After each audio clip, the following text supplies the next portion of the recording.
Good morning.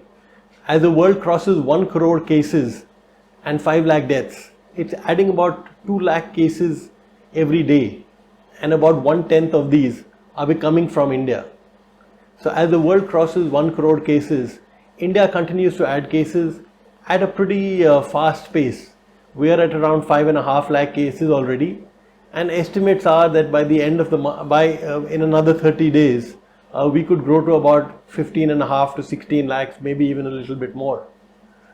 Delhi may not reach the 5.5 lakh cases that Chief Minister Arvind Kejriwal and his deputy Manish Sisodia talked about, but certainly, most experts are talking about the range being between 3.25 to 3.75, maybe settling at 3.5 lakh cases.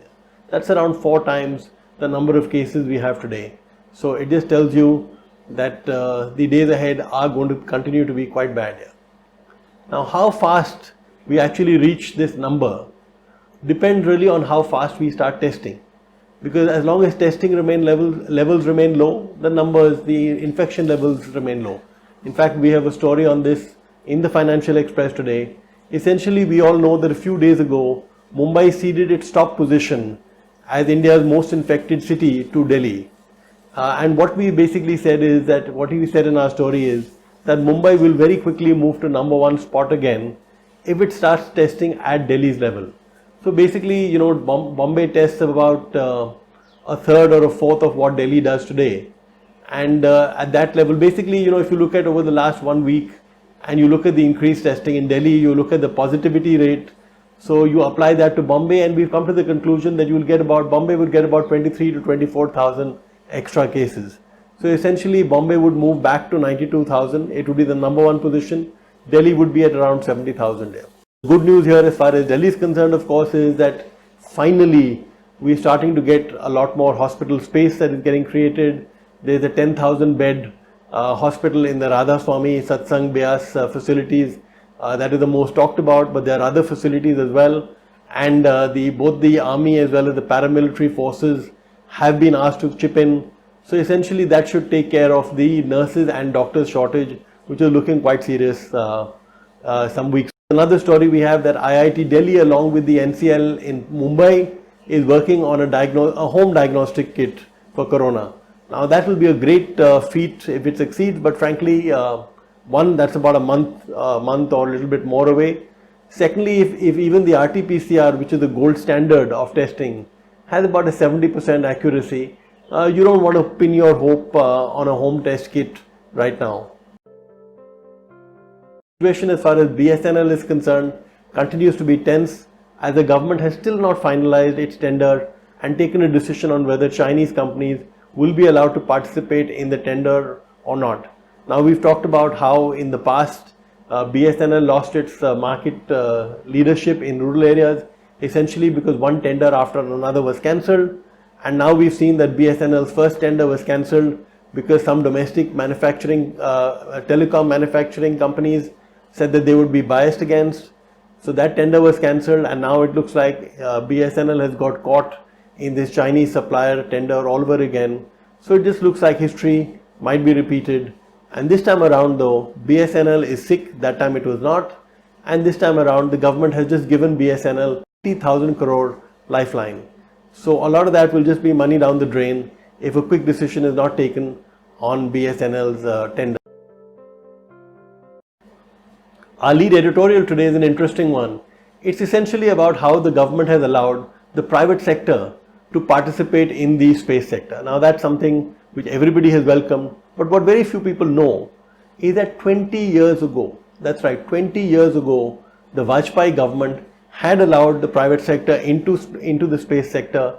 In fact, even foreign firms were allowed with up to 74% FDI, but such is the power that ISRO had that it took 10 years for the guidelines to actually be issued. So in 2000, the Vajpayee government allowed the private sector into the space sector, but it was only in 2010 that the guidelines were put out. So till then, the private sector could not even bid or could not even put in its request to be allowed to participate.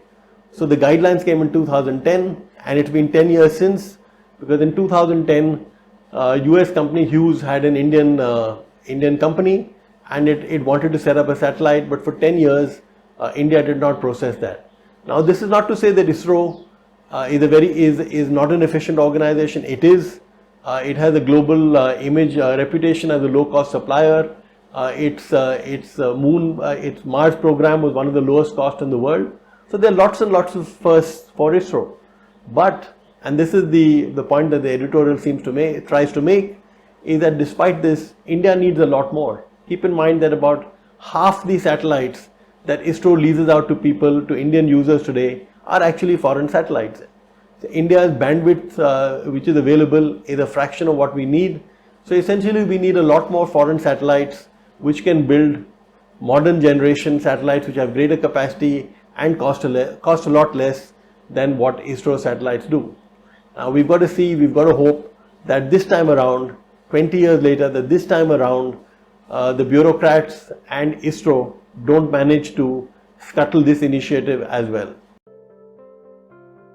If our page one anchor story today is about how firms in India and Indian firms are looking at innovation to provide goods which are relevant in the context of COVID, Arvind, for example, has come out with an antiviral fabric. So the claim is that if you wear those shirts, the chances of your getting corona are that much less. That was one kind of innovation. Our gadgets page today has another series of innovations. It's about fitness bands. Yes, fitness bands now measuring your oxygen levels, and so they can warn you that there's a problem that you're likely to get in case your oxygen levels fall. We have another story, corona related story, a gadget story, which is about a microwave sized device which you can use to essentially sterilize your laptops, your laptops, your tablets, your phones, your office keys and things like that. We have two interesting startup stories. One uses AI and other technology to grow medicinal plants, and the other allows users to sell their data, which is then analyzed and sold to marketing firms, and users can redeem the marketing or the reward points that they get on platforms like Zomato and Amazon. Have a great day.